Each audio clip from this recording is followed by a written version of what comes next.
Hi. So in this video, I am going to talk to you a little bit about the disaster cycle. This is the second unit of the course, and this is, to me, one of the most interesting but also important topics to discuss in every program in the world of emergency management because of the discrepancy that there is, if you will, between the value of a system, the disaster cycle in this case, and its applicability or its benefits. You will hear our guest lecturers refer to the disaster cycle, and we have Andrew, for instance, and Jono that make reference to the I would say diminishing value of the cycle. At some point in the past, it was very useful, and because it gave and it still does provide some sort of a mental framework to be able to deal with disasters, right? But the reality is that the benefits of the disaster cycle are every day less important and less valuable than before.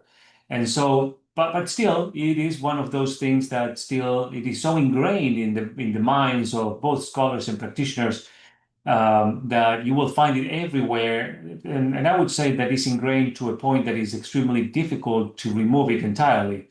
So this is something that you will have as future leaders how to deal with for many years to come. But what I don't want is to go through this course, especially for those of you that are already in the field of emergency management, thinking that the disaster cycle is the basics of a structure on top of which you have to build your practice.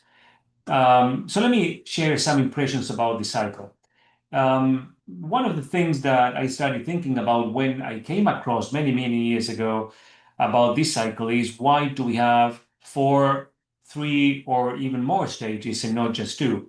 And I'm saying these different numbers because there are many different authors out there that actually make reference to different phases. So the time of the disaster is interpreted by different authors in different ways. So the big question that I had at the time was, why do we have four, let's say the four that we're currently using, and not two? Why don't we divide the disaster in just two phases? Whatever happens before the phase, the disaster itself, and what happens afterwards. And the thing is that the event, the disruption, especially if we're talking about like a disaster from natural origins, such as an earthquake, that the disaster itself might seem that has a certain geographical dimension to it, right? It is bounded by a certain boundary. But in reality, it's not, because unless you are talking about, that same event in a community, small community in the middle of the desert, that event and what happens in that community is always going to be associated or related or influenced and will be influencing everything that happens outside of it, which is what we regularly call, development processes. So the disaster is nothing more than a big disruption in that development process that the whole world is constantly in. And so it comes to it turns out that when you start thinking the disaster cycle and its applicability in terms of how the disaster affects bigger development processes, by the way, we will talk about this in future units, then everything starts becoming more and more complex because we are talking about how do we approach this disruption that is affecting basically everything, not just what the disaster event itself touches, but everything around it as well.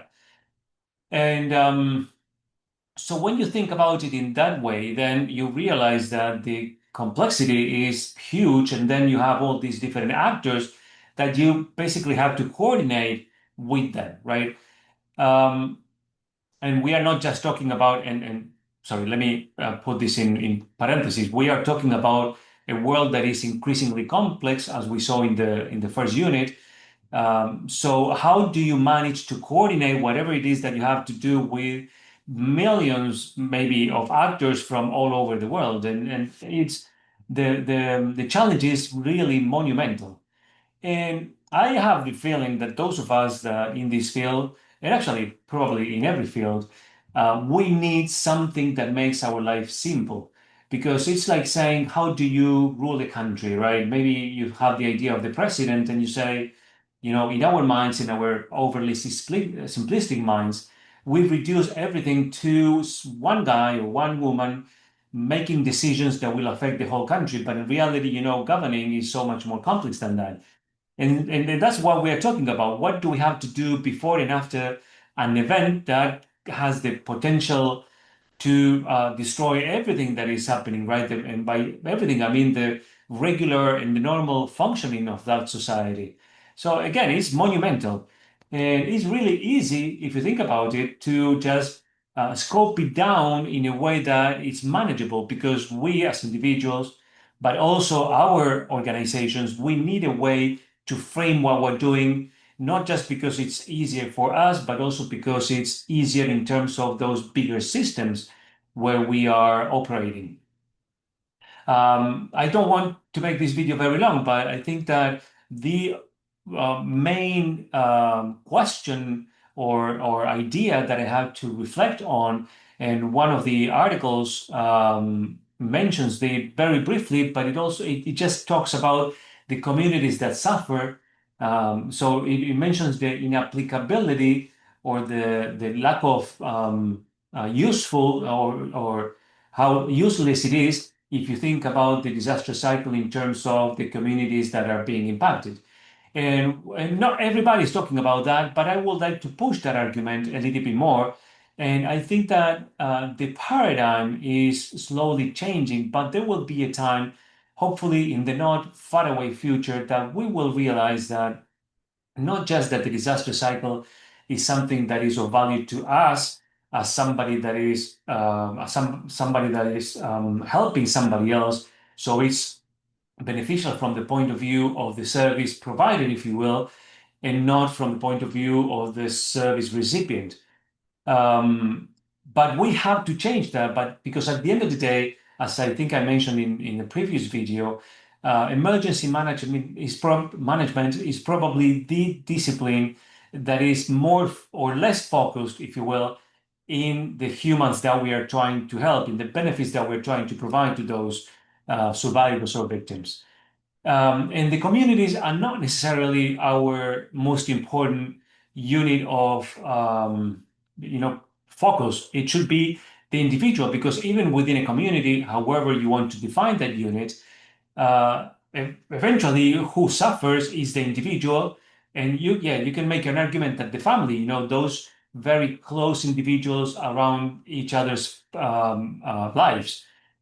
So, how do we go about thinking about the disaster and what we have to do to prevent the suffering of individuals?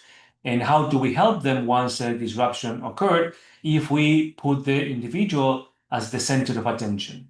And that is when it gets really tricky because we, all of us service providers, cannot stop thinking in terms of that we are here because there is somebody out there that needs assistance. And again, we go back to that original interpretation of disasters when you have an event that actually is very visible and very disruptive, and it happens in one moment in time and it's bounded even geographically. So that was where probably everything was born, right? So you have an earthquake, or you have a fire, or you have an hurricane. But then now in our current world that is so much more complex with events that are very disruptive but have take so many different shapes and forms and origins, and that they spread across the globe in seconds, how do we go about it? And the big question is, how do we keep the human being in the center? Because everything should be around that. And even if you are talking about a very small community, or let's say just a neighborhood, you will realize that the cycle itself is inapplicable, because you can have a family that requires immediate assistance. You have to respond to provide some service to that family, while some others already passed that phase and they are already in the recovery process, while others were not impacted at all and they are in the other phases, like as if the disaster hadn't happened at all. So anyway, that is as a second unit, I think this is the core question that we have to answer, the core ideas that we have to reflect on, because when we start moving through the course and also when you hit the world of practice, if you will, or even those of you that choose to become scholars and researchers, everything that we do has to be nowadays around how we prevent people from suffering, right? That's our main goal. And for that, we have to put the person at the center of attention. With all this being said, thank you again for watching my video, and I hope you are enjoying the class. Stay well.